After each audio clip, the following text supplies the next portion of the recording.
तो अभी हम आ गए हैं बड़केश्वर महादेव मंदिर।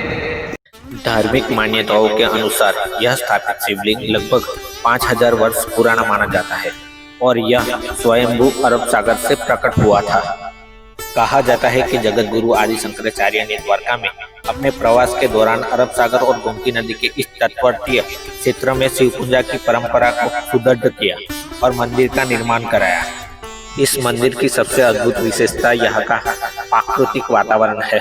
प्रतिवर्ष मानसून के दौरान जून जुलाई या समुद्र में उच्च ज्वार आने पर अरब सागर की लहरें मंदिर के मार्ग और गर्भगृह तक पहुंच जाती है।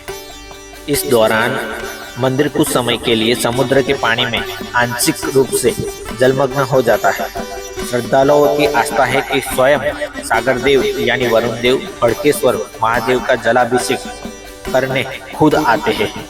आपको बता दें कि यह भगवान शिव की चंद्रमौलेश्वर यानी कि मस्तक पर चंद्रमा धारण करने वाले शिव रूप में पूजा की जाती है।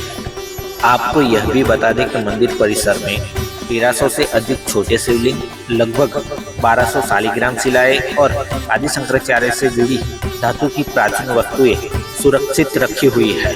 पहाड़ी पर स्थित होने के कारण यहाँ से अरब सागर में अस्त होते सूर्य का बहुत ही सुंदर दृश्य दिखाई देता है। मंदिर में सबसे बड़ा महोत्सव शिवरात्रि पर होता है। इन दिन यहाँ विशाल मेले का आयोजन होता है और हजारों भक्त महादेव के दर्शन व जलाभिषेक के लिए पहुँचते हैं। क्या आप बड़केश्वर महादेव मंदिर के दर्शन का समय और पहुँचने का मार्ग जानते हैं?